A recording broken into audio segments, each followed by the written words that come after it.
আসলে কয়েকটা বিষয় নিয়ে কথা বলতে চাই। মূলত যেটি মালয়েশিয়া হয়ে প্রধানমন্ত্রীর চীন সফর শেষে তিনি বাংলাদেশ ফিরেছেন, সেটি নিয়ে কথা বলতে চাই। কূটনীতি এবং বাংলাদেশের নিরাপত্তা পরিস্থিতি, কয়েকটা বিষয় নিয়ে কথা বলতে চাই। বেশ কিছু ঝুঁকির কথা ইদানিং আমরা শুনতে পাচ্ছি। তো শুরু করি। অনেক আলোচনা হয়ে গেছে। খুব সংক্ষেপে যদি আপনার কাছ থেকে জানতে চাই যে আমরা জানলাম চীন সফর শেষে ১৭ টি এমওইউ হয়েছে, অর্থনৈতিক করিডোর নিয়ে আলোচনা হয়েছে, তিস্তা প্রকল্প নিয়ে আলোচনা হয়েছে। আপনার কাছে কেমন মনে হলো এই সফরে আমাদের অর্জন কি? ধন্যবাদ। আসলে প্রথমত আমাদের চাওয়াটা কি ছিল সেটাই আমি উল্লেখ করি। আমাদের চাওয়ার মধ্যে ছিল একটা হচ্ছে ফাইন্যান্স, ইনভেস্টমেন্ট অ্যান্ড ইনফ্রাস্ট্রাকচার, অর্থ এবং বিনিয়োগ, আর হলো অবকাঠামো। তো এর ভিতরে অর্থের বিষয়টা খুব বেশি সামনে আসে নাই। তার মানে হচ্ছে হয়তো চায়না সেটা এখনো পর্যন্ত সেভাবে আমাদেরকে কনফিডেন্সে নেয় নাই যে অর্থ সহায়তার যেটার ব্যাপারে। বিনিয়োগের ব্যাপারে একটা জিনিস আছে, যেটা হচ্ছে এটা আমাদের কাছে আমরা বলবো যে এটা আগের থেকেই হয়ে আসা। এই চট্টগ্রামের আনোয়ারাতেই একটা চাইনিজ একটা ইপিজেড এক্সপোর্ট প্রসেসিং জোন, তাদেরকে একটা চায়নাকে একটা এক্সক্লুসিভ এখানে ইন্ডাস্ট্রিয়াল পার্ক করার জন্য জায়গা দেওয়া আছে। সেটার ব্যাপারে আলোচনা হয়েছে, আমিও সাইন হয়েছে। আর ইনফ্রাস্ট্রাকচারের ব্যাপারে চায়না আমাদের এখানে, আমাদের দেশে বড় বড় ইনফ্রাস্ট্রাকচার গুলি পদ্মা ব্রিজ থেকে শুরু করে, টানেল থেকে শুরু করে, বা 6 লাইন মেট্রো রেল, বিভিন্ন জায়গায় তাদের ইনভেস্টমেন্ট বড় সড়ো আছে। এবার নতুন ইনফ্রাস্ট্রাকচার হয়তো সেগুলোকে আরো এগিয়ে নেওয়া যাওয়ার মতোই তারা সহায়তা দিবে, সেটুক পর্যন্ত আছে। তো এই তিনটা জিনিস। আর চায়নারও আমাদের প্রতি যে আমাদের কাছে যে চাওয়া ছিল সেটা হচ্ছে ওয়ান চায়না পলিসি, আমরা করেছি। বেল্ট রোড ইনিশিয়েটিভে আমাদেরকে আরো বেশি ইনক্লুসিভ, আরো বেশি অ্যাক্টিভ হওয়া, এটা। আর চায়নার যে অন্যান্য যেগুলো বেশি করে, চায়নার কিছু কিছু তারা যেমন global civilization initiative, global security initiative, এরকম 4টা ইনিশিয়েটিভ তাদের আছে, সেগুলো আমাদের আরো বেশি করে ইনভলভ তারা চেয়েছে। তো এর মধ্যে আর অন্য তেমন কিছু, তিস্তার ব্যাপারে শুধু আলোচনাই হয়েছে। যেহেতু বিশেষ করে তিস্তার কথা বলেছেন, আমাদের মানুষজন তিস্তা কি হচ্ছে, এটা it was an issue to our people as well as অন্যান্য কনসার্ন যারা আছে তাদের কাছে এটা একটা বিরাট ইস্যু ছিল। তো সেখানে তিস্তার ইস্যুটা যখন আলোচনা হয়েছে, এবং ওখানে পিটিআই এর একজন সাংবাদিক ছিল আমার জানা মতে বেজিং এ, উনি চাইনিজ যে স্পোক্স পার্সনকে প্রশ্ন করেছেন যে the Teesta is a very sensitive or concern issue to India also, so how China is going to step in there. তো এই কথাটা বলার পরে উনি বলছেন যে yes, we are not interested to just brought any third party to intervene or interfere or from. আমরা এটা পাক্ষিক দৃষ্টিকোণ থেকে দেখি। মানে তার মানে ভারতকে থার্ড পার্টি বলছে। জি, থার্ড পার্টি বলছে ভারতকে স্পষ্টভাবে, কারণ ভারতকে ভারতীয় সাংবাদিক ওখানে স্পেসিফাই করেছেন যে ভারত ইজ কনসার্ন। বাট কোশ্চেনটা হচ্ছে এখানে যে কনসার্নটা আমাদের, সেটা ভারতের কনসার্ন না। আরেকটা জিনিস আপনাকে এখানে বলে রাখি একটু করেই, আপনি আমায় থামাবেন যদি হ্যাঁ, হ্যাঁ। বেশি এটা তিস্তার বিষয়টা চলে আসছে, কিন্তু neither from the Bharat not Bangladesh, এটা নট চায়না, এটা ফরাসি একটা স্যাটেলাইট এই পুরাতত্ত্ব উপত্যকাগুলো আমাদেরকে দিয়েছে। তারা দেখিয়েছে যে 16টা ব্যারেজ ওখানে আছে আপনার তিস্তার উপরে, এবং গ্র্যাজুয়ালি এটার ইফেক্ট হবে যে বাংলাদেশের স্যালাইনিটিটা আমাদের উত্তরবঙ্গের দিকে, যেহেতু বঙ্গোপসাগর থেকে এখানে পানির যখন ফ্লোটা যখন বন্ধ হবে, তখন আমাদের স্যালাইনটা যেহেতু ব্যাকআপটা পুরা করার জন্য বে অফ বেঙ্গলের স্যালাইনিটি আস্তে আস্তে আমাদেরকে এনগালফ করবে, অর্থাৎ আমাদেরকে গ্রাস করে নিবে। তো আমাদের এই যে কৃষিভূমি বা এটা ভূমি, মৎস্য যেগুলো আছে, সেগুলোর উপরে এটা একটা ইকোলজিক্যাল একটা বড়সড় একটা এফেক্ট হবে। সেটার থেকে আমাদের কিন্তু চেতনা, আমাদের জাগ্রত হওয়া। তো এটা দীর্ঘদিন থেকে, এটা আওয়ামী লীগ সরকার থাকতেও কিন্তু এই তিস্তা নিয়ে অনেকগুলো বৈঠক হয়েছে। ইভেন মমতা ব্যানার্জির সাথে তৎকালীন প্রধানমন্ত্রীর বৈঠক হয়েছে, যেটা আমাদের কূটনীতি ভাষায় আমরা বলছি এটা আনএক্সপেক্টেড, যেটা দুটা দেশের প্রধানমন্ত্রীর মধ্যে হওয়ার কথা ছিল। সেখানে ভারত আমাদের প্রধানমন্ত্রীর মুখোমুখি করে দিয়েছিলেন মমতা ব্যানার্জিকে, মনে হবেন যে সেখানে নানা ধরনের কথাবার্তা, ওদিকে আরো নদী কাটার কথা, ওদিকে খাল কাটার কথা, হ্যাঁ, অজুহাত দেখিয়ে। ধরুন এখানে একটু সেইখানে যেহেতু ওই প্রসঙ্গটা আনলেনই, এখন তো মমতা বন্দ্যোপাধ্যায়কে যে সামনে নিয়ে এসেছিলেন আপনি বলছেন, এবং তাকে একরকম অজুহাত হিসেবে দাঁড় করানো হয়েছিল যে তিনি রাজি হচ্ছেন না বলে আসলে এটা করা যাচ্ছে না, তিস্তা চুক্তিটা হচ্ছে না। আ এখন তিনি নাই। ফলে এই আলোচনাটা এখন বিজেপিরই সরকার, শুভেন্দু অধিকারী তিনিও বিজেপি নেতা। ফলে এখন কি এটা একটা আলোচনা ভারতের সাথে করবারও সময় এসেছে? আপনি একেবারে যথার্থ একটা জিনিস বলেছেন। I like it. এটা যে বললেন মমতাকে একটা উসিলা করা হয়েছিল, আসলে দেখা গিয়েছে পরে, এটা দেখা গিয়েছে এটা কিন্তু তাদের যে রাজ্য সরকার একটা বাদও এখানে দেয় নাই। হুম, সমস্ত বাঁধগুলি দিয়েছে কেন্দ্রীয় সরকার, 16টা বাঁধের মধ্যে 16টা বাঁধেই দিয়েছে কেন্দ্রীয় সরকার। সমস্যাটা সৃষ্টি করেছে কেন্দ্রীয় সরকার ভারতের, হুম, কিন্তু সেখানে অজুহাত দেখানো হয়েছিল মমতা ব্যানার্জি পশ্চিমবঙ্গের পানির অভাব এটা হুম, সেটা বলে এটাকে। ইভেন কি ঢাকাতে এসেও, ঢাকায় আপনার যদি মনে থাকে ঢাকাতে নরেন্দ্র মোদী যখন আসলেন একদিন আগে মমতা ব্যানার্জিকে পাঠালেন হুম, যে এই বিষয় নিয়ে আলোচনা করার জন্য। একদিন আগেই উনি নরেন্দ্র মোদী আসার আগেই মমতা ব্যানার্জি চলে গেলেন। আবার আমাদের প্রধানমন্ত্রী যখন রিটার্ন ভিজিটে গেলেন দিল্লিতে, মমতা ব্যানার্জি গিয়ে ওখানে মুখামুখি করে দিলেন যে কথা বলার জন্য তিস্তা ব্যারেজ নিয়ে। আসলে পরে দেখা গেল এটা, আপনি যে কথাটা বলছেন এটা অজুহাত। অজুহাত এই কারণে, কারণ একটা বাঁধও কিন্তু পশ্চিমবঙ্গ সরকার দেয় নাই তিস্তার উপরে। হুম। সমস্ত 16টা বাঁধের মধ্যে 16টা বাঁধেই দিয়েছে পশ্চিমবঙ্গের, সরি, ভারতের কেন্দ্রীয় সরকার। তো সুতরাং এইটা দীর্ঘমেয়াদী চলছে। এবারও যে আমরা খুব আশায় বুক বাঁধবো তেমনও না। বলা হচ্ছে এক্সপার্টাইজ আসবে, জয়েন্ট সার্ভে হবে। সার্ভে কিন্তু আগে হয়েছে এগুলো, হুম, আমি জানি না এগুলি কিভাবে আবার আমাদের সামনে আনা হচ্ছে যে জয়েন্ট সার্ভের কথা, এটার কথা, ওইটার কথা বলা হচ্ছে তিস্তার ব্যাপারে। তিস্তার আমার মনে হয় না যে এখানে কাজের কাজ কিছু একটা হয়েছে, কারণ আমরা আশা করেছিলাম যে একটা ডিটেইল হয়তো একটা এগ্রিমেন্ট হবে আমাদের মধ্যে, এমনও না হয়ে যে এটা কিভাবে আমাদেরকে এই যে ব্যারেজ করা, ওখানে ডিগিং করা। আগে শুনেছিলাম যে তিস্তাকে স্কুইজ আরো কিছুটা তার প্রস্থ কমিয়ে এনে সেটাকে ডিগিং করে সেখানে আমাদের ফিশিকালচার হবে, পর্যটন গড়ে তুলবে, সেখানে বসতি হবে মানুষের নতুন নতুন করে, যেখানে যে যেগুলো আর্ট ইয়েগুলো হবে, মানে ওখানে যে তিস্তার বুকে যেগুলো মাটি তুলে সেখানে নতুন করে বসতি স্থাপন করে, এই ধরনের প্রোগ্রাম আমরা সামনে ছিল আমাদের। হুম। এখন সেগুলো থেকে আবার বলা হচ্ছে যে এখন এক্সপার্টাইজরা দুই পক্ষের তারা আলোচনা করবে, তারপর তারা মানে দেখবে বিষয়টা তিস্তাকে ঝুলে যাচ্ছে, মানে তুলে কেন জানি ঝুলে একেবারে যাচ্ছে। ধুলে, এখন আপনি একেবারে যেটা ধুলে। কথা বলছিলেন যে ভারতকে থার্ড পার্টি হিসেবে নেওয়া হচ্ছে, কিন্তু ভারতীয় গণমাধ্যমের কথাও আপনি বলছিলেন। দেখছি যে এটাকে ভারত একটা তার জন্য স্পর্শকাতর এরিয়া মনে করছে এবং সেখানে চীনের প্রভাবকে ভারত পছন্দ করছে না। সেটি আগেও ছিল, এখনো এটি জানাচ্ছে। এবং ভারতীয় গণমাধ্যমে এর সাথে, সাথে আরেকটা বিষয় দেখলাম, মানে উম বাংলাদেশ ২৪টি ফাইটার জেট, যেটিকে আসলে আ আ ভিগোরাস ড্রাগন চীনের কাছ থেকে নিচ্ছে, সেটি বলে পরিচিত বলে দেখছিলাম। সেটি বাংলাদেশ আনার যে একটা প্রচেষ্টা নিচ্ছে, সেটি নিয়েও ভারতীয় গণমাধ্যমে খুব আলোচনা হচ্ছে। আ এটি আসলে আপনার কাছে কি মনে হয় যে ভারতের এই কনসার্নটাকে আপনি কিভাবে দেখেন? এটার পেছনে দুটা কারণ আছে আমাদের উপমহাদেশে। এই যে অপারেশন সিঁদুর যেটা হলো হুম, হুম, ভারত এবং পাকিস্তানের মধ্যে, সিঁদুরে এই জি C-17 যে ফাইটার এয়ারক্রাফট গুলোর কথা বলা হচ্ছে, সেগুলো আমাদের এখানেও শুধু ভারতীয় গণমাধ্যম না, আমাদের গণমাধ্যম হইচই খুব শোরগোল গেছে। আমরা এবার চোখে চোখ রেখে কথা হুম, বলবো, মানে এগুলো আসার পরে আর কি এই ধরনের একটা মন মানসিকতা কেউ কেউ ছড়িয়েছে। তো বা আমরাও এটা একটা টু স্ট্রেংথেন দ্য ইয়ার পাওয়ার, এটা হয়তো একটা, যেহেতু আমাদের চায়নার সাথে আমার অনেক লেনদেন, বিশেষ করে আর্মামেন্ট, আমাদের যে সামরিক যে উপকরণগুলো, এগুলো ম্যাক্সিমামে আমাদের কিন্তু এখনো পর্যন্ত আমরা চীন নির্ভর এবং চীনের সাথে আমাদের সেই ধরনের লেনদেন আছে। তো এই কথাটা আসছিল যে দুইটা স্কোয়াড্রন C-17 যেটা যেটা তার পারফরমেন্স এবং রাফায়েলকে, ইট হ্যাজ বিটেন রাফায়েল, এটাও কিন্তু বিশ্বব্যাপী ছড়িয়ে গেছে তার ক্যাপাসিটি, তার সবকিছু, তার পারফরমেন্স এগুলোর থেকে। সো তার কন্টেস্টিং জোন বা এয়ার স্পেস এগুলি নিয়ে অনেক কথাবার্তা আছে। তো বাট কই এই ধরনের কিন্তু এই চুক্তির মধ্যে বা এই সফরের মধ্যে সেই ফাইটার এয়ারক্রাফট পাওয়ার কোন ধরনের ঘোষণা বা এই যে 17টা যে এমওইউ হুম, আছে বা সেখানে হয়েছে, সেখানে কিন্তু কোনোটার মধ্যে একটা আছে শুধু, সেটা হচ্ছে সামরিক প্রশিক্ষণ, পারস্পরিক প্রশিক্ষণ দেওয়া, এটার ব্যাপার আছে। বরং 2002 সালে আমাদের সাথে একটা এগ্রিমেন্ট আছে, চীনের একটা এগ্রিমেন্ট আছে আমাদের 2002 সালের।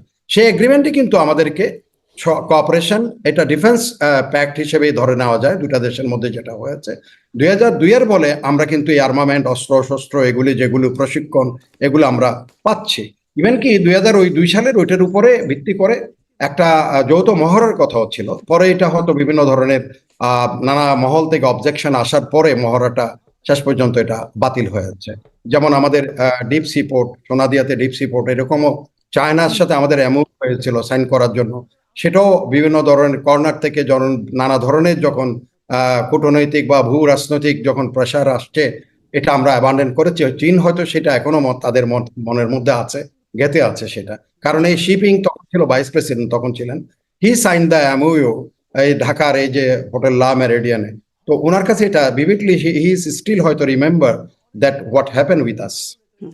এই যে আপনি কূটনৈতিক বা ভূ রাজনৈতিক প্রেশারের কথা বলছেন, এই প্রেশারের মধ্যে মানে ভারতের বিষয়টা আমি আলোচনাটা করতেই চাই। ভারত উদ্বেগের কথা জানাচ্ছে, ভারতের গণমাধ্যমে জানাচ্ছে। ভারতকে আমরা যতটা বুঝি জানি, আগেও যখন চীনের সাথে এই তিস্তা প্রকল্প হচ্ছিল বাংলাদেশ মানে বিগত সরকারের সময়, আওয়ামী লীগ সরকারের সময়, তখনও ভারত সেটাকে ভালোভাবে নেয় নাই। সেই বার্তাটাও তারা দিয়েছে। ফলে ভারতের এই একটা কূটনৈতিক প্রেশার, তাদের উদ্বেগ, এটার প্রভাব আমাদের উপর কেমন পড়বে? এটা একটা প্রশ্ন। সাথে, সাথে যুক্তরাষ্ট্রও একটা বড় প্রভাবের জায়গা। যারাও ঠিক এক্স্যাক্টলি। বাংলাদেশে বা এই পুরো অঞ্চলেই আম চীনের প্রভাব বিস্তার করুক, তারা এটা পছন্দ করে না, স্পষ্টভাবে জানিয়েছেন। এটি মানে বাংলাদেশে রাষ্ট্রদূতের সাক্ষাৎকারেও আমরা দেখেছিলাম যে তারা এটা পছন্দ করছে না। ফলে এবং এই সফরের আগে, প্রধানমন্ত্রী সফরের আগে যুক্তরাষ্ট্রের রাষ্ট্রদূত দেখাও করেছেন। তাদের কাছেও আসলে মানে বিষয়টা কেমন হয়ে দাঁড়াবে? আমাদের জন্য উদ্বেগের কিছু হবে কিনা যে বড়, বড় পাওয়ারগুলো ভালোভাবে নিচ্ছে না, যদি এমনটা হয়? আমরা আমরা আসলে ভূ রাজনীতিতে আমরা এক ধরনের একটা বড়সড় একটা গ্যারাকলের মধ্যে আছি ভূ রাজনীতিতে। সেটার কারণ তার আগে আমি আপনার যে প্রশ্নটা, এটা অত্যন্ত যৌক্তিক। আপনি ভারতের এই কনসার্নটা আমি একটু ক্লিয়ার করি। আপনি তিস্তার ওই পারে হচ্ছে নেপাল, ওই পারে গেলেই নেপাল, আর এই পারে বাংলাদেশ। হুম, এখন সেটার সাথে রিলেট করে তারা চিকেন নেককে, শিলিগুড়ির চিকেন নেককে। এবং তিস্তাতে যদি চায়না এসে বসে, চায়না যদি এখানে তার ইন দ্য নেম অফ, আমরা যেটাকে বলি যে এটাকে তারা ইয়ে করবে, অর্থাৎ আমাদেরকে তিস্তা প্রজেক্টটা এক্সিকিউট করে দিবে বা এটাকে ইমপ্লিমেন্ট করার জন্য আমাদের অবস্থায় যাবে, ভারতের কাছে সেটা হচ্ছে চীনের একেবারে সরাসরি চিকেনের উপর এসে বসে, গলার মধ্যেই বসে যাওয়া। কারণ ওই পারে Nepal is not that very friendly with India. এটা বাস্তব সত্য। নেপালকে কোনো রকমে ভারত তার পাশে আনতে পারছে না। এবং এই পারে যদি বাংলাদেশের মধ্যে কোনো হোস্টাইলিটি, এটা তো সময় সময় হচ্ছে, তারা মনে করে এখানে যদি চায়না মধ্যখানে চলে আসে, তাহলে চিকেন নেক তার উপর একটা পার্মানেন্ট থ্রেট এটা স্টাবলিশ হয়ে যাবে। এই জিনিসটাকে মনে রেখে, কারণ চিকেন নেকটা তারা যতদিন পর্যন্ত তাদের এই যে এটা হয়তো আমরা আসবো, ওই যে কালাদান মাল্টিমোডাল, এটাকে বাইপাস করার জন্য, তারা নেগোশিয়েট করার জন্য কলকাতা সিটওয়ে, তারপর ওভার দ্য কালাদান প্লেটোতে গিয়ে তারা ন্যাশনাল হাইওয়েতে হয়ে আইজলের সাথে তারা লিঙ্ক আপ হওয়ার জন্য, এটা তারা যতদিন ইমপ্লিমেন্ট করতে না পারে ততদিন পর্যন্ত এই কনসার্নটা তাদের জন্য খুব বেশি স্ট্রং।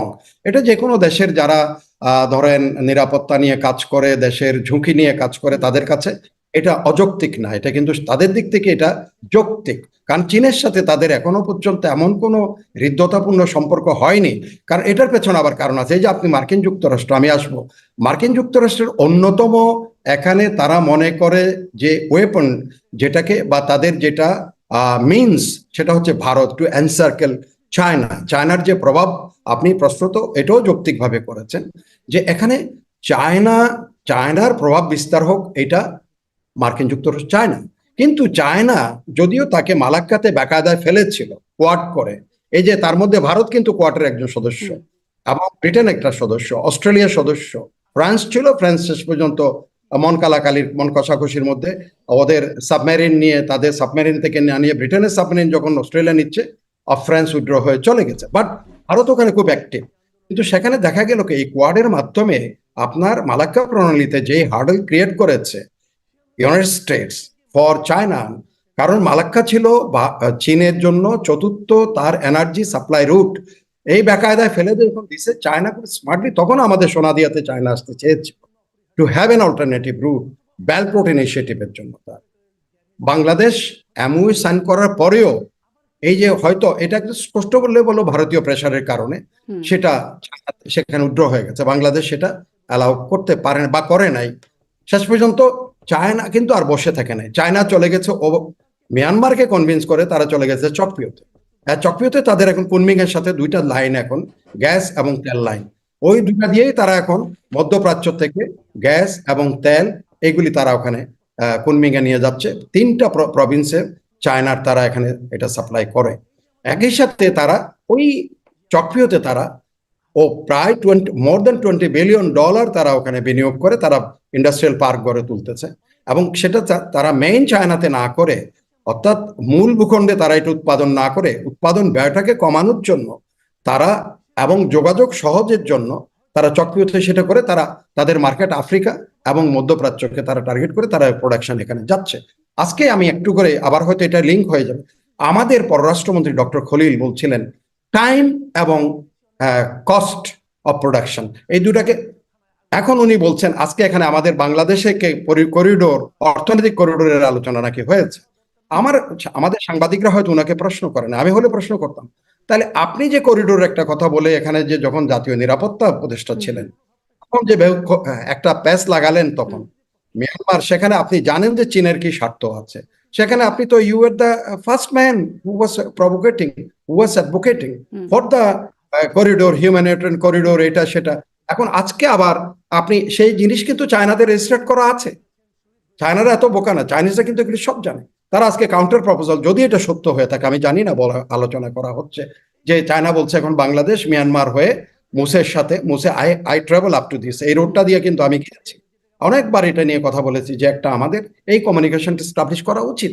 এবং সেটার জন্য আওয়ামী লীগ গভর্নমেন্ট কিন্তু রেলওয়ে লাইন নিয়ে গেছে ইন্ডিয়ান পর্যন্ত, কক্সবাজার রেল লাইন, এটা এক্সটেন্ডেড করা ছিল মিয়ানমারের সাথে, সেখান দিয়ে এই লাইন এই কমিউনিকেশন নেটওয়ার্কটা এস্টাবলিশ হওয়ার কথা ছিল, যার জন্য এটা হয়তো মার্কিন যুক্তরাষ্ট্র চায় না এই করিডোর হোক। কারণ এই যে লিঙ্ক আপটা হয়ে গেছে চক্রিয়তে, যেটা তাদের করিডোর, ইকোনমিক করিডোর, তারা দে গট দ্য এক্সপোজার, তারা they got the access to the Indian ocean over the bay of Bengal uninterrupted ওয়াতে, এবং সেখানে বেস করে কোকো আইল্যান্ডে তারা চলে গেছে, ভারতের একেবারে নেকের উপরে গিয়ে তারা এখন এয়ার বেস, নেভাল বেস সেখানে করেছে। বাট এটা আমেরিকান যারা আছে তাদের কাছে এটা মনে হবে যে চীন তো তার প্রভাব বিশালভাবে বিস্তৃত করে ফেলছে, আর যার জন্য মার্কিন যুক্তরাষ্ট্র আমাদের দিকে তাদের এখন নজর আছে, বা আমাদের এখানে অতীতের সরকার যেখানে ধরেন খ্রিস্টান স্টেটের কথা বলে বিপদে পড়ে গেছিল, বলো ডিপ স্টেটের কথা চলে আসছিল, ডিপ স্টেট কিভাবে এখানে কাজ করেছে সেগুলো হয়তো আরো বিস্তৃত কোনো আলোচনায় হয়তো অন্য সময়ে আলোচনা। মানে তার মানে এই ডিপ স্টেটের প্রভাবে আহ, এখনো মানে ডিপ স্টেটের প্রভাবে এই এমওইউ যেগুলো হলো সেগুলো বাস্তবায়িত নাও হতে পারে, এই জায়গাটাই একটা শঙ্কা আমি রয়েই আমি যাচ্ছে। এখানে একটা কথা বলি এখানে, চীনারা আমাদের সব খবর রাখে, আমরা যেমন চীনের কিছুটা খবর রাখি। চীন $21 ট্রিলিয়ন খুব অর্থনীতি, স্বাভাবিক। হুম। $1 বিলিয়ন সারপ্লাস হয়, আমাদের সাথে $13 বিলিয়ন তাদের ব্যালেন্স অফ পেমেন্ট আমরা পিছাই। চীনরাও তো আমাদের সব খবর রাখে। চীন এখন তো যদি তারা অ্যাকাউন্টিং এ আনে, তারা কাউন্ট করে, তাহলে তারা বলবে যে আমাদের 15 ফেব্রুয়ারি আমাদের ইলেকশন হলো, তাহলে 12 তারিখ কেন আমার হুড় করে আমেরিকার সাথে একটা বাণিজ্য চুক্তি কেন করতে হলো? চীন কি এগুলি চীনের দপ্তরের মধ্যে চাইনিজ পলিসি মেকারদের কাছে নাই? দে হ্যাভ এভরিথিং আমাদের কাছে। এই জন্য ভূ রাজনীতিতে every step you have to count, যে আমার নেক্সট কোর্স কি হবে। আজকে আমাদের পররাষ্ট্রমন্ত্রী এখন বলছেন এখন ইকোনমিক করিডোরের কথা, তখন তো ওই করিডোরের কথা মানবিক বলা করিডোরের হয়েছে, কথা। হুম। মানবিক করিডোরের সেটা কথা। কি এখন বন্ধ আছে? মানে মানবিক করিডোর কি এখন? না, মানবিক করিডোর তখনই বলা হয়েছে যখন সেনা প্রধান যখন বললেন হোয়াট ব্লাডি করিডোর হুম হুম বললেন, হুম আমাদের বন্দরের কথা বললেন। তবে হ্যাঁ, এখানে একটা জিনিস আছে, সেটা তারা একটা থিঙ্ক ট্যাঙ্ক, আপনার প্রোগ্রামে বোধহয় আমি একটু করে বলছিলাম, সিঙ্গাপুরে একটা থিঙ্ক ট্যাঙ্ক আছে, তারা হিসাব করে দেখিয়েছে পৃথিবীর একেবারে ভালো ভালো প্রায় 72টার মতো সমুদ্র বন্দরের উপরে চীন তার প্রভাব বিস্তার করে রেখেছে। সে বলছে যদি কোনো ধরনের যুদ্ধ জড়িয়ে পড়ে চীনের সাথে ফিউচার, এটা ট্রেড ওয়ার হতে পারে, অথবা সত্যি সত্যি ইরানের সাথে এরকম যুদ্ধ হবে, এটা তো আমরা জানতাম না। এরকম কোনো যুদ্ধ, তাইওয়ানকে নিয়ে ধরেন যুদ্ধ জড়ায় গেল দুটা দেশ, তখন সেখানে বলা হচ্ছে America will face huge trouble, অনেক ধরনের বেকায়দায় পড়ে যাবে। কেন বেকায়দায় পড়ে যাবে? এখন তো সব আকাশপথে আসবে, মিসাইল আসবে, সুপারসনিক, এটা মারবে ওটা মারবে, তাহলে বন্দর নিয়ে কেন বেকায়দা?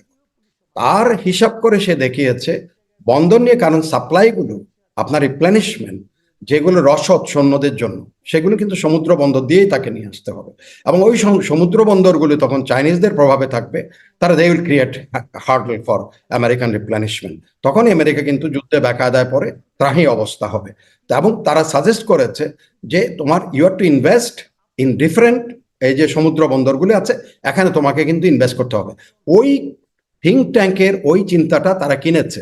এখন তারা যেমন ধরেন আমাদের এখানে তারা সার্ভে করছে, এই যে আমাদের এখানে চট্টগ্রাম বন্দরে তারা একটা, আপনার প্রোগ্রামে তো আমি করেছি যে এখানে যে এক্সারসাইজ গুলো হলো, 2-3টা হুম, এক্সারসাইজ, হুম। হ্যাঁ। হ্যাঁ, এগুলোতে they have their ice on. এবং তাদের সবচাইতে এখানে, যেহেতু চায়নার টপিও হচ্ছে অ্যাকর্ডিং টু দা লিন্টার বার্টিন, তার কথা হচ্ছে যে সবচাইতে চীনের যদি এক নাম্বার যেটা গুরুত্বপূর্ণ যদি কোনো ধরনের প্রজেক্টের কথা বলা হয় সেটা হচ্ছে চকপিও। বিকজ চকপিও তার বেল রোড ইনিশিয়েটিভের জন্য ইজ দ্য মোস্ট ইম্পর্টেন্ট, চকপিওকে ভিত্তি করে। কারণ চকপিওকে ওখানে চ্যালেঞ্জ করার এখন কিচ্ছু নাই আপাতত, কারণ সে আবারই তো আছে তার কাছে, বঙ্গোপসাগরের উপর দিয়ে ভারত মহাসাগরে যাচ্ছে, এবং সেখানে দিয়াগো গার্সিয়া টার্সিয়া এই যে আমেরিকান ঘাঁটিগুলো আছে এগুলো কিন্তু তার কবজার কাছাকাছি চলে আসে সবগুলো কিছু। তো যার জন্য এখন বেল্ট রুট ইনিশিয়েটিভের জন্য সেখান থেকে মধ্যপ্রাচ্যের সাথে যেমন এস্টাবলিশ হচ্ছে, ইউরোপের সাথে হচ্ছে, আফ্রিকার সাথেও হচ্ছে, ওভার দা ইন্ডিয়ান ওশান তারা এটা করে নিচ্ছে। তো এখন ধরেন আমেরিকান, আপনি যেটা বললেন, তার প্রভাব বিস্তারের জন্য Bangladesh could be one of the এখানে হাব হতে পারে এটা। কারণ মিয়ানমারে তারা যা চেয়েছিল, মিয়ানমারে কিন্তু সেটা হয় নাই। মিয়ানমারে বরং সেখানে চায়না এখন গেড়ে বসেছে। মিয়ানমারে এসে আবার ভারত, সরি, ইউনাইটেড স্টেটস এবং চায়নার মধ্যে there is a geopolitical hassle ওখানের মধ্যে আছে। আমেরিকা ওখানে খুব স্মার্টলি চেষ্টা করেছিল বার্মা অ্যাক্ট চালু করে, সেখানে বার্মা অ্যাক্টের মধ্যে আছে আমেরিকান প্রেসিডেন্টকে সিনেট ক্ষমতা দিয়েছে যে যে পরিমাণ টাকা প্রয়োজন তোমাকে অ্যালটমেন্ট দিচ্ছি, if you can spend in and around Myanmar to establish democracy, in the name of democracy, তারা সেখানে যে রেয়ার আর্ট ম্যাটেরিয়াল যেগুলো আছে সেগুলো কবজা করার জন্য আমেরিকানদের একটা প্ল্যান আছে। যেমন চীনের উপর এবার যখন তারা ট্যারিফ যখন দিতে চাইছিল, চীন কাউন্টার করেছে, তাদের রেয়ার আর্ট ম্যাটেরিয়াল যেগুলো আছে এগুলোর উপর তারা একটাও দিবেন না, তখন বলছে ইউনাইটেড স্টেট কাবু। এখন এই রেয়ার আর্থ ম্যাটেরিয়াল গুলো আছে আপনার কারেন্ট স্টেটে প্রচুর পরিমাণ, জি। এবং আমি দেখা যাচ্ছে ওইদিকে খুব এই বেশি অর্থ, না গিয়ে আমি এখানে ওই যে ট্যারিফের ব্যাপারে যে কাবু হলো, মানে চীনের কাছে ইউনাইটেড স্টেটস, কিন্তু বাংলাদেশ আবার ইউনাইটেড স্টেটস এর কাছে কাবু হয়ে গেছে ওই চুক্তি, বাণিজ্য চুক্তির করার জি ক্ষেত্রে একটা, সেখানে একটা মানে যুক্তরাষ্ট্রের কথা আপনি বলছিলেন, একটা কড়া নজর তো বাংলাদেশের উপর আছে এই যে এই বিষয়গুলো হচ্ছে।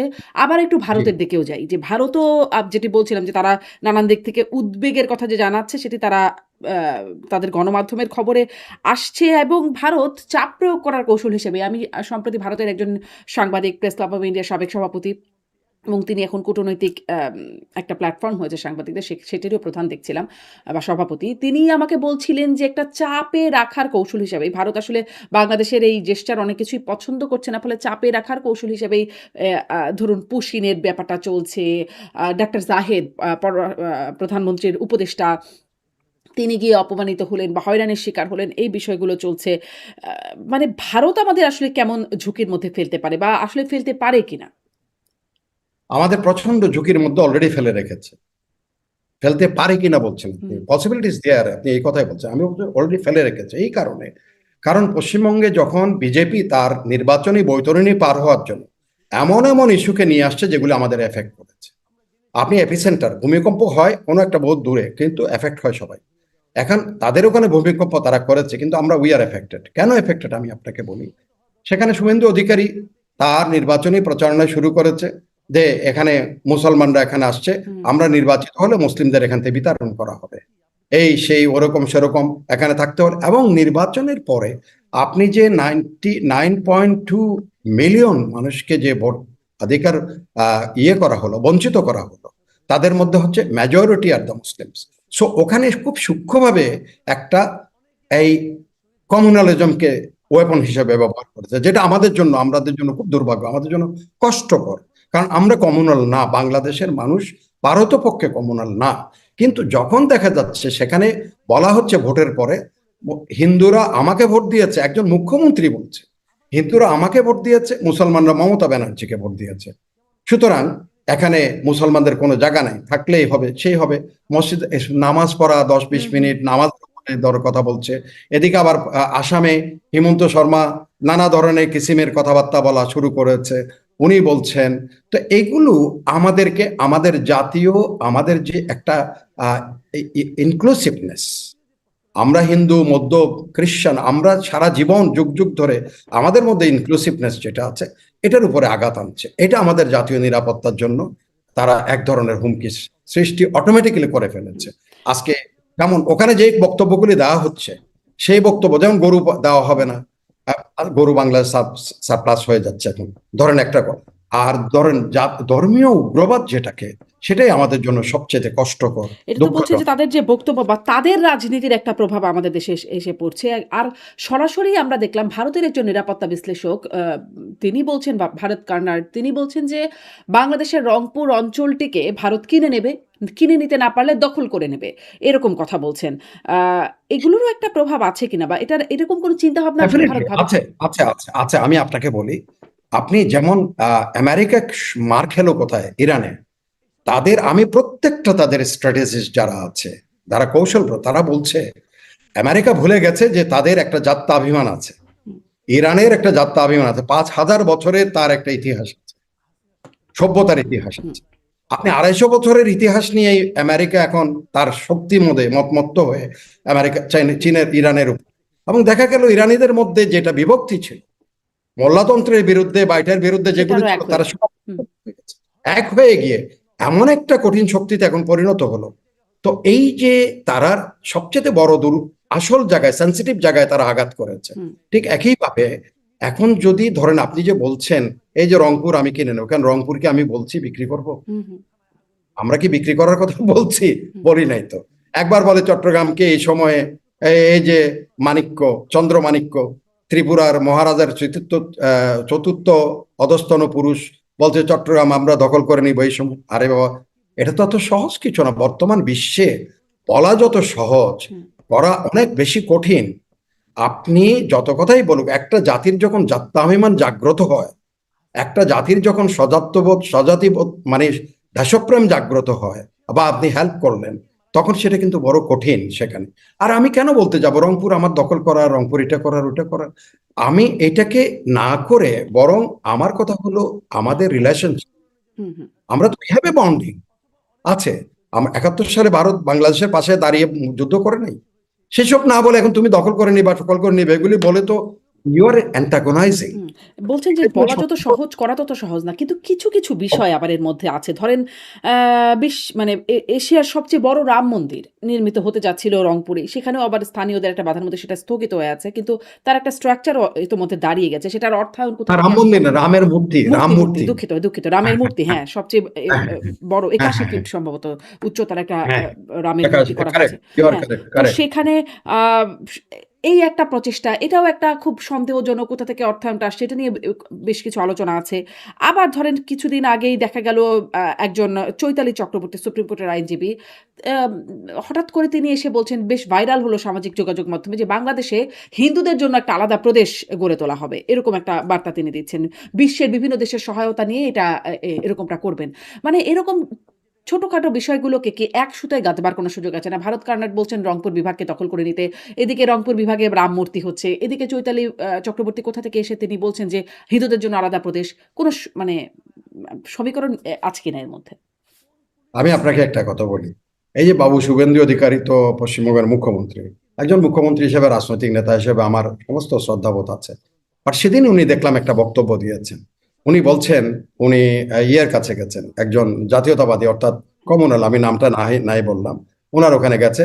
যে উনি বলছে বাংলা বঙ্গ ভাগ করার জন্য উনি করেছেন।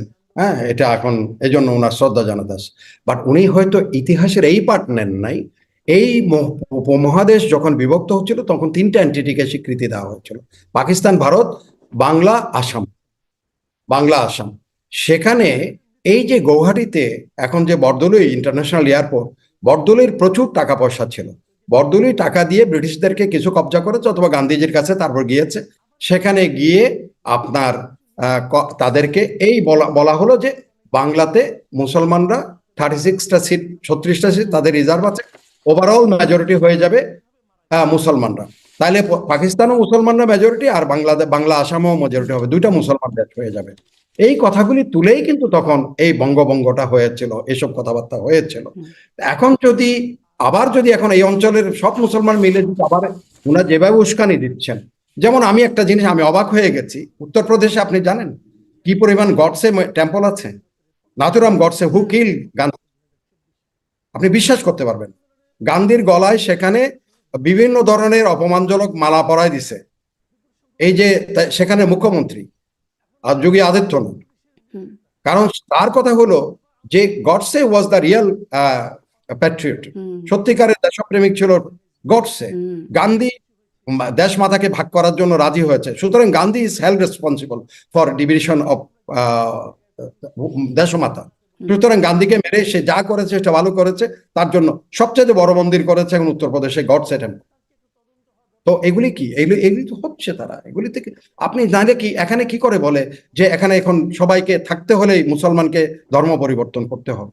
আপনি 27 লক্ষ মানুষ, হুম আমার এটা পার্লামেন্টে, এই যে ভারতীয় কংগ্রেসের রাজ্যসভা যে মেম্বার উনি 27 লক্ষ মানুষ তার পাসপোর্ট সহ কোর্টে আবেদন করেছে যে আমি এদেশের নাগরিক, আমাকে ভোটাধিকার বাতিল করা হয়েছে। 92 লক্ষ মানুষের মধ্যে 35 লক্ষ মানুষ ভোটের ডিফারেন্স ছিল এবার বিজেপি এবং মমতা ব্যানার্জির মধ্যে 32 লক্ষ। 35 লক্ষ মানুষ অলরেডি আবেদনই করেছে উইথ ভ্যালিড ডকুমেন্টস যে দে আর দ্য ভোটার্স। এগুলি সবগুলি ভোটারগুলোকে বাদ দিয়ে ইলেকশন করা হয়েছে। হুম কিন্তু তার অর্থই নয় যে প্রতিদিন উঠতে বসতে ধর্মীয় উগ্রবাদ ওখানে চর্চা করা। আমি পরপর 3টা জিনিস আমি লিখেছি, আমাকে ওরা একটা চিঠিও লিখেছে যে আপনি আসলে দুইটা, the wall has two sides. I say wait, let's see. Yes, the wall has two sides, but দেওয়ালের দুই দিক দেখতে হয় না। আপনি বলে এক হাতে তালি বাজানো, এক হাতে ঘুষি দেওয়া যায়, তুমি আমাকে ঘুষি মারতেছো এক হাত দিয়ে, কিন্তু হুম তালি বাজানোর দরকার। আপনি সব ধর্মীয় উগ্রবাদগুলি ছড়িয়ে দিচ্ছেন। হুম আমরা এখানে আমাদের মানুষগুলো যারা আছে, আমরা যা প্রতিবেশী যারা আছে, আমাদের ভাই হিসেবে সারা জীবন যুগ যুগ ধরে আমরা বসবাস করেছি। যেমন পার্লামেন্টে আমাদের এদিন ফজলুর রহমান গত পরশুদিন বলছিলেন দাঁড়িয়ে যে 1200 এত সালের আগে এখানে তো মুসলমানরা আসছে, তখন তার আগে তো সব একটাই সম্প্রদায়। বাট ইভেন কি মোগলদের 600 বছরের শাসনে একটা ধর্মীয় কোনো ধরনের কোনো জিনিস হয় নাই। এখন তুমি উঠতে বসতে এখানে ধর্মীয়, ওখানে যেখানে সুবিধা, যেখানে মসজিদ, পুরানো মসজিদ, এখানে নিচে করে দেখো এখানে কোনো মন্দির ছিল মন্দির কিনা, আছে কিনা হুম এগুলি কি। সো দিস আর আপনি যে বললেন আমাদের জন্য ঝুঁকি তৈরি করছে কিনা, আমাদের জন্য ঝুঁকি অলরেডি তৈরি করেছে। আচ্ছা সেই আমি এখন জি last week I was in Bombay, আমি তাদের অনেক লোকজনরে বলেছি একটা সেমিনারে, আমি বললাম যে this you are creating for us, not for you. Your ভারতের সবচেয়েতে, ইভেন কি প্রণব মুখার্জি লাস্ট রাষ্ট্রপতি হিসেবে তার যে বিদায়ী ভাষণে বলছেন ভারতের ডেমোক্রেসির where is the beauty line, তা এটা সব মানুষের সম্মিলিত, সবগুলি তারের সমাহার হচ্ছে, সে তার সেখান থেকে সুর তুলছে ভারত, রং ছড়াচ্ছে, বা প্রতিবেশীরা সেখান থেকে রং নিয়ে তার মনের মাধুরী মিশে তার মতো ছবি আঁকছে। হুম কিন্তু সেটার থেকে তুমি তো এখন দূরে নিয়ে যাচ্ছ ভারত। হুম আমি এই কথাগুলো আমি বলে জি, আসছি। আপনি ভারতের উগ্রবাদের কথা বলছেন এবং সেই উগ্রবাদের কারণে বাংলাদেশে একটা অস্থিরতা, অসহিষ্ণুতা তৈরির কথা বলছেন।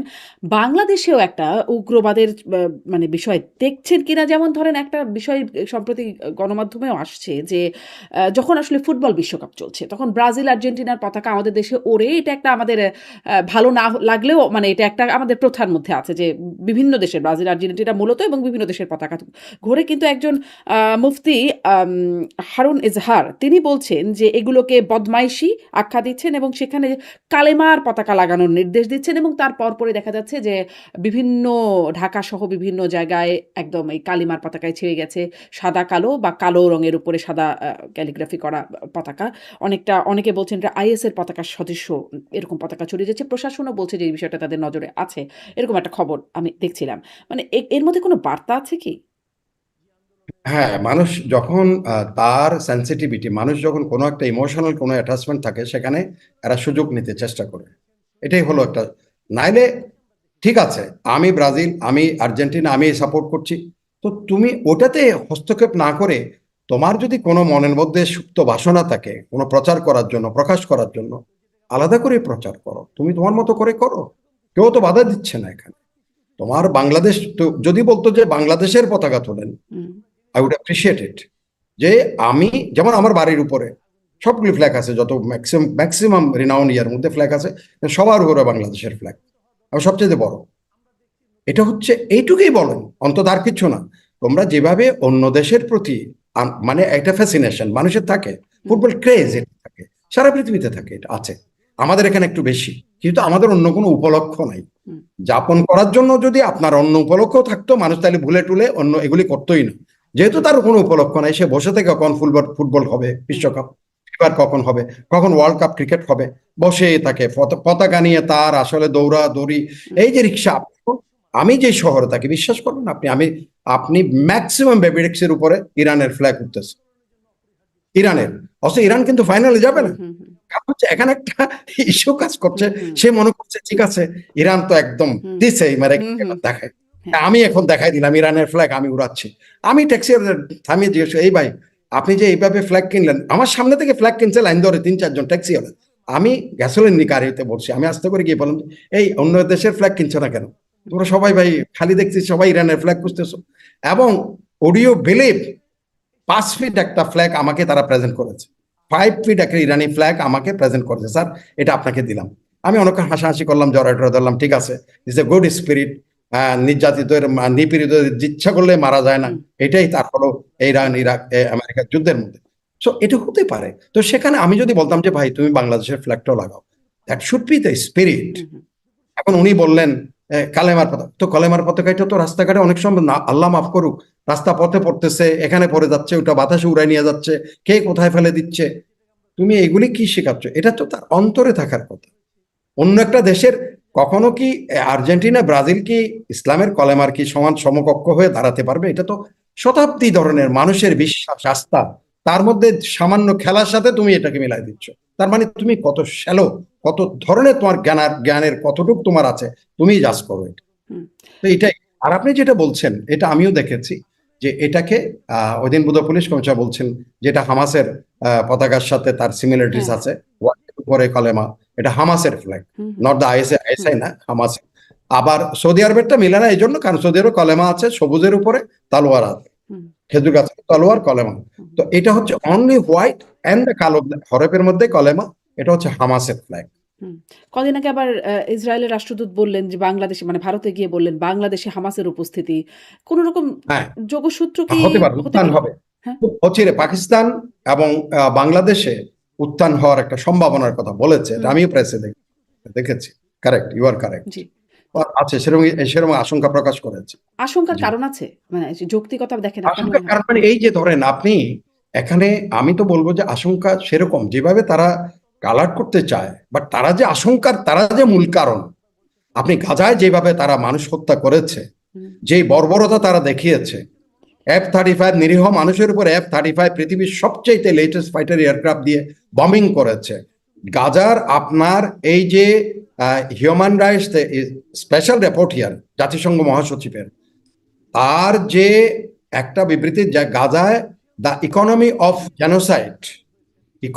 জেনোসাইড, সেখানে গণহত্যার মাধ্যমে যেভাবে তারা অর্থনীতিকে চাঙ্গা করছে, যেভাবে সন্তানের সামনে বাবা মাকে তার অলিভ গার্ডেন থেকে ধরে নিচ্ছে প্রতিবাদ করছে বলে, তার ভেড়ার মেষের পালটা থেকে তাকে সবগুলি ধরে নিয়ে যাচ্ছে, প্রতিবাদ করতে গেছে, তার পা বেঁধে জিপের, সামরিক জিপের পিছে তার সন্তানদের সামনে মা বাবাকে শেষ হচ্ছে নিয়ে যাচ্ছে। এই যে গুলিকতা, খাদ্যের জন্য লাইন ধরেছে বাচ্চাদের, সেখানে 250 শিশুকে হত্যা করেছে হুম, গুলি করে। তো এই যে তারা যে করেছে, হামাস তো সৃষ্টি হতো না। তারা যদি আপনার 1948 হুম, সালে, হুম, যেটা এখন প্রতি বছর 12ই মে নাকাবা দিবস যেটা বলা হয়, অর্থাৎ দুর্দিনের দিন তারা উদযাপন করে, 7,50,000-এর উপরে শুধু ফিলিস্তিনি তাদের ঘর ছাড়া করেছে, 500-র উপরে গ্রাম জ্বালিয়ে দিয়েছে এই এরা। তো ওরা তো, হামাস তো সৃষ্টি হতো না জি। কোনোদিন। জি, আপনি খুবই এই এত রাইটলি মানে অন্ধ মানুষ। ওই মানে সেই বাস্তবতার কথা বলছেন। তাদের খুব নির্মম ইতিহাসের কথা বলছেন। হ্যাঁ, কিন্তু আমার প্রশ্নটা মূলত এখানে যে বাংলাদেশ আমরা সহানুভূতি প্রকাশ করি, সমর্থন প্রকাশ করি বিভিন্ন সময়। কিন্তু এর মধ্যে বাংলাদেশও জড়িয়ে বাংলাদেশও কোনো আ মানে কিছুর মধ্যে জড়িয়ে পড়বে কিনা যাতে বাংলাদেশও কোনো ঝুঁকিতে চলে আসবে? কিছু, এটা এটা খুব বেশি না। এটা যে আপনি যদি পার্সেন্টেজ বলেন, এটা 10%, 5%, 10%। এটা যখন তালিবানরা যখন আফগানিস্তানে আমেরিকানদের বিরুদ্ধে যুদ্ধ করছে, তখন বেশ কিছু ছেলে কিন্তু এই চট্টগ্রাম থেকেও গিয়েছে, আচ্ছা। হারিয়ে গেছে। আইসিসে গিয়ে মালয়েশিয়াতে হয়ে প্রো মালয়েশিয়া দে জয়েন, আমরা এগুলি দেখেছি, শুনেছি, প্রমাণ দেখেছি। এটা ডাক্তারি পড়তেছে, ইঞ্জিনিয়ারিং পড়তেছে, হুম, এরা কোনো মসজিদ মাদ্রাসা থেকে যায় না, ওরা মেডিকেল সায়েন্স পড়তেছে। এই যে কুলসি, আমাদের, আমি যে এলাকায় থাকি ওখান থেকে মালয়েশিয়া হয়ে চলে গেছে সেখানে, সে তার হি ওয়াজ মোটিভেটেড। এই যে গুলশানে যেই ছেলেগুলো যেখানে সবগুলি যে মারা গেল, হুম, হুম, তারা কিন্তু হাইলি দে ট্যালেন্টেড বয়স, দে জয়েন। এটা হচ্ছে তাদের ভিতরে এক ধরনের, যখন সাইকোলজিক্যালি, এটা আমি বলবো যে অস্থিরতা এক ধরনের দেখে, তারা যখন এভাবে মানুষ মরছে, এভাবে মানুষকে মারা হচ্ছে, এভাবে অন্যায় করা হচ্ছে। এই যেমন ইরানের প্রথম দিয়ে টমাহক মারলো, 165টা মেয়ে স্কুলে পড়ালেখা করতো, সেখানে মারা গেল কোনো কারণ ছাড়া, কিচ্ছু ছাড়া। এটাকে তো প্রতিবাদ করতে গিয়ে অনেকেই কিন্তু এই ধরনের চিন্তা করছে, আমি কি করবো এখন, আমারও তো প্রতিবাদ করা উচিত। প্রতিবাদ করার জন্য এই প্রতিবাদ নাম করে এই ধরনের উগ্রবাদের মধ্যে তারা জড়িয়ে পড়ছে। এবং কিছু এখানে সুযোগ সন্ধানী আছে যারা আবার চায় এই ধরনের যারা আছে তাদের মোটিভেট করা খুব সহজ। হুম। তাদের মোটিভেট করে তার লাইনে নিয়ে গেল, তার পারপাস সার্ভ করার জন্য কাজে লাগানোর চেষ্টা করে। এই হলো কাজ। এখন এই একটা পরিস্থিতিতে মানে আমি সার্বিকভাবে আপনার কাছ থেকে একটু জানতে চাই, বাংলাদেশে আপনার কাছে, আপনি নিরাপত্তা বিশ্লেষক হিসেবে আপনার এই মতামতটা জানতে চাই। মানে উগ্রবাদ, জঙ্গিবাদ যদি বলি সেটার প্রভাব কেমন? যেমন আমাদের স্বরাষ্ট্রমন্ত্রী বলছেন যে জঙ্গিবাদ শব্দটা আসলে সেই ফ্যাসিস্ট বা আওয়ামী লীগ আমলের কথা তিনি বলছেন যে সেই সময়ে এটা ব্যবহৃত হতো, সেটি ব্যবহার করা যাবে না। তিনি এর সাথে দ্বিমত পোষণ করছেন। কিন্তু প্রধানমন্ত্রীর উপদেষ্টা ডাক্তার জাহেদ আবার বলেছেন জঙ্গিবাদ আছে। আমরা তো আসলে দেখেছি সেই 5ই আগস্টের পরে জেল ভেঙে অনেকে পালিয়ে গেছেন জঙ্গিদের মধ্যে, তার মধ্যে ছিলেন অনেকে জামিন পেয়েছেন। বেশ বড় সংখ্যায় যারা আসলে জঙ্গিবাদের অভিযোগে অভিযুক্ত হয়ে জেলখানায় ছিলেন তারা জামিন পেয়েছেন। আ আ আ এবং সম্প্রতি কয়েকটা ঘটনাও দেখা গেল, মানে ৮টি বিমানবন্দরে হাই অ্যালার্ট জারি করা হলো জঙ্গি হামলার শঙ্কায়। আ কোথাও ছোট বোমা হামলার কিছু ঘটনা ঘটলো কুমিল্লায় মন্দিরে বা কেরানীগঞ্জে একটা বোমা কারখানায় বলা হচ্ছিল যে সেখানে বিস্ফোরণ ঘটে গেল। এরকম আসলে আপনার কাছে কি মনে হয় সার্বিকভাবে পরিস্থিতিটা কেমন? আমরাও কি কোনো বিশেষ ঝুঁকির মধ্য দিয়ে যাচ্ছি কিনা? যাচ্ছে। আমি মাননীয় স্বরাষ্ট্রমন্ত্রীর বিষয়টাকে আমি একটু দ্বিমত করবো এখানে। উনি হয়তো বলছেন নাই এসব কথা বলে আপনি অন্ধ হলে প্রলয় বন্ধ হয় না। আপনি এই কথাটা যথার্থভাবে এখানে বলা যায়, অন্ধ হলে প্রলয় বন্ধ হবে না। আমরা যেগুলি করছি এটা আমাদের জন্য দুর্ভাগ্য। আমরা এইগুলিকে ট্যাকটিক্যাল, আমরা বলি কি দুইটা জিনিস আছে, একটা স্ট্র্যাটেজিক্যালি, একটা হলো ট্যাকটিক্যালি। ছোট লেভেলে অর্থাৎ মাইক্রো এবং ম্যাক্রো, আমরা খুব ছোট লেভেলে এগুলিকে দেখে ছোট ছোট করে আমরা এটাকে মনে হচ্ছে যে হ্যাঁ ওখানে হয়েছে কিছু না, ওখানে এটা না। আমরা এটাকে ওই যেখানে হয় ওখানে লোকাল পুলিশ, ওখানে লোকাল কিছু লোক হয়তো এইভাবেই এটাকে সামাল দেওয়ার কথা চিন্তা করছে। Is a allowing to grow it in মোর, আরো বেশি করে এটা ছড়ানোর জন্য। তো এটা আমাদের প্রয়োজন এখন স্ট্র্যাটেজিক ওয়েতে বৃহত্তর পরিসর এটাকে অ্যাড্রেস করার। একটা জাতিকে তাকে যদি ঠিকঠাক মতো চলতে দেওয়ার জন্য তার স্থির অবস্থান, তার রাজনৈতিক স্থিতিশীলতা, যেটা one of the prime condition for the development of a nation or a country or economy, সেখানে এটা করতে গিয়ে আপনি যদি মনে করেন যে না কিছুই না আমার এখানে, তাহলে একদিন দেখবেন যে আপনি ভলাটাইলিটির মধ্যে পড়ে গেছেন, সম্পূর্ণ ভলাটাইলিটির মধ্যে পড়ে গেছেন। এখন সেটাকে পরিত্রাণ পাওয়ার জন্য এই ছোটগুলোকে আমরা সম্মিলিতভাবে স্ট্র্যাটেজিক্যালি যদি আমরা জাতীয়ভাবে এটাকে অ্যাড্রেস করি, তাহলে এটা থেকে আমরা পরিত্রাণ পেতে পারবো। কিন্তু ছোট্ট আমাদের এখানে যেটা হয় সেটা ছোট ভাবে আমরা অ্যাড্রেস করছি। কোনো জেলে অ্যাড্রেস করতেছি, কোনো মাদ্রাসায় কেউ বলতেছে, কোনো মসজিদে বলছে। বাট এই ন্যাশনাল একটা প্রোগ্রাম যে এটার থেকে, যে আমরা এটার থেকে মুক্ত থাকার জন্য, পরিত্রাণ পাওয়ার জন্য আমি বলছি, যেমন মিলিটেন্সির উপরে পশ্চিমারা সেটাকে একেবারেই খারাপ একটা শব্দের দিকে নিয়ে গেছে। মৌলবাদ খারাপ শব্দ, আমি মৌলবাদকে খুব বেশি মৌলিক চিন্তা ভাবনা করে তারা কিন্তু আমি যারা সন্ত্রাস করে তাদের এটা আমি তাদের কথা বলছি, যারা সন্ত্রাস করছে, যারা ধরেন চুরি ডাকাতি করছে, রাহাজানি করছে সন্ত্রাসের নামে বা ধর্মীয় চেতনাবোধের নামে, তাদের কথা আমি বলছি। তাদেরকে দমন করা একেবারে আশু কর্তব্য। মৌলবাদকে আপনি সেটা বৃহত্তর ইয়ের থেকে আপনি অ্যাড্রেস করতে পারেন, যে এটার জন্য যদি আমি এখন হামাসের যেটা যেটা মুখোমুখি হয়েছে, গাজাতে যেটা হয়েছে, সেটা যদি আমি আমার দেশে নিয়ে আসতে চাই, তাহলে আমিও তো হয়ে গেলাম, আমার শক্তি কোথায়? তাহলে আমি শক্তি ক্ষয় করব। আমি তাহলে অন্যদের শক্তি নিয়ে, অর্থনৈতিক শক্তি নিয়ে অন্যের পাশে দাঁড়াতে পারবো না। এইভাবে হোক, যেভাবে হোক, এটা একেবারেই সেন্ট্রালি এটা অ্যাড্রেস করার সময় আমাদের দেশে আসছে। এটাকে স্বীকার করতেই হবে। জাহিদ সাহেব যদি বলে থাকেন ঠিকভাবে বলছেন, উনি যেহেতু দেখেন, আর স্বরাষ্ট্রমন্ত্রী যদি উল্টো বলে থাকেন, ওনাকেও সেটা কারেকশন দেওয়া উচিত। জি। এর এবং মধ্যে আরেকটা প্রশ্ন একটু করি। যেমন ধরেন আওয়ামী লীগ গভর্নমেন্ট তারা সবসময় এই ন্যারেটিভটা তারা বলতে চাইতো বা আন্তর্জাতিকভাবে স্থাপন করতে চাইতো যে তাদের ক্ষমতায় থাকা প্রয়োজন এই মৌলবাদ, জঙ্গিবাদ, উগ্রবাদ ইত্যাদি যে শব্দগুলো আছে সেগুলো দমনে তাদের ক্ষমতায় থাকা প্রয়োজন। এটি তারা বলতো এবং তাদের একটা ফোনালাপে দেখা গেছে হাসানুল হক ইনুর সাথে সাবেক প্রধানমন্ত্রী একটা ফোনালাপ, হাসানুল হক ইনু বলছেন জঙ্গি কার্ড, তাদের একটা কার্ডও ছিল এরকম বিভিন্ন সময়। মানে জঙ্গি কার্ড খেলে দেওয়ার মতো একটা ব্যাপার-স্যাপার ছিল।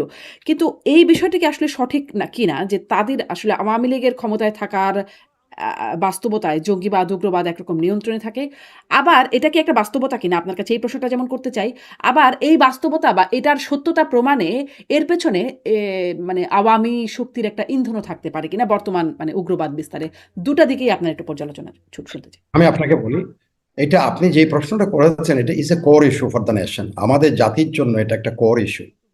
কারণ আওয়ামী লীগ এর রাজনৈতিক যারা কৌশল প্রণেতা ছিলেন তারা যে কত অদূরদর্শী কাজ কারবার করেছেন আমি স্পষ্ট করে আপনার এই অনুষ্ঠানে বলি। আওয়ামী লীগের অনেকেই আপনার এই অনুষ্ঠানে কিন্তু বেশিরভাগ আমার মনে হয় যারা একটু আওয়ামী লীগের প্রতি বেশি sympathy এই ধরনের, কারণ গালাগালি যখন লেখে টেকে তখন দেখি যে এই কথা বলার জন্য এই গাল, এই কথার জন্য এই গাল, এই অনুষ্ঠান করতে করতে তো বুঝে গেছে এখন কোন অ্যাঙ্গেল থেকে কে কার গালটা আসতেছে। কারণ এই জন্য বলছি আওয়ামী লীগের এত বেশি ঐতিহ্যশালী একটা প্রতিষ্ঠান এই উপমহাদেশে, আমার মনে হয় এই উপমহাদেশ না পৃথিবীতে খুব কম দুটা সংগঠন পাবেন আওয়ামী লীগের মতো যেটা নিজেরা একটা জাতির ভাষার জন্য আন্দোলন করেছে, যেটা একটা জাতির স্বাধীনতার জন্য আন্দোলন করেছে, এটা একটা জাতি তাকে সামনে আগানোর জন্য আন্দোলন। সেই পার্টিকে কেন এই যে জঙ্গিবাদ সঙ্গীবাদ এগুলির আশ্রয় নিয়ে তাকে ক্ষমতায় থাকতে হবে? তার তো রাজনৈতিক ইস্যু নিয়েই তার ক্ষমতায়, তার অর্থনৈতিক কর্মসূচি নিয়ে তাকে ক্ষমতায় থাকে। না হলে কি করে বলেন যখন এই যে ঢাকা বিশ্ববিদ্যালয়ের ছাত্রলীগেই যথেষ্ট ইয়েকে দমন করার জন্য, এটা কি রাজনৈতিক কর্মসূচি ছিল? ছিল না। যে এইটা এই কারণে এটা হচ্ছে সস্তা, অত্যন্ত সস্তা পথে আমি মানুষের উপর চড়াও হয়ে যাও, মানুষ মানে প্রতিপক্ষের উপর চড়াও হয়ে, সেটা তো রাজনৈতিক কর্মসূচি হতে পারে, অর্থনৈতিক কর্মসূচি হতে পারে। আপনি কাউকে ব্লেম করে কালার্ট করে, আমি যা না তাই কালার্ট করে অন্য মানুষকে বলে আপনি আমার ক্ষমতাকে ধরে রাখবেন, সেটা তো অনুচিত, অন্যায়। এবং আওয়ামী লীগ এত সমৃদ্ধ ঐতিহাসিকভাবে একটা দল, সেখানে সেই দলের কেন প্রয়োজন হবে জঙ্গিবাদের কার্ড ব্যবহার করা? ইউনূস সাহেব তো নিজেই আওয়ামী লীগের বিরুদ্ধে সমস্ত সর্বনাশের কাজ তো ইউনূস সাহেবরাই করেছিলেন, জাসদ গঠন করে, এই যে গণবাহিনী করে, আওয়ামী লীগের 12টা বাজানোর চেষ্টা করেছিলেন তারাই তো।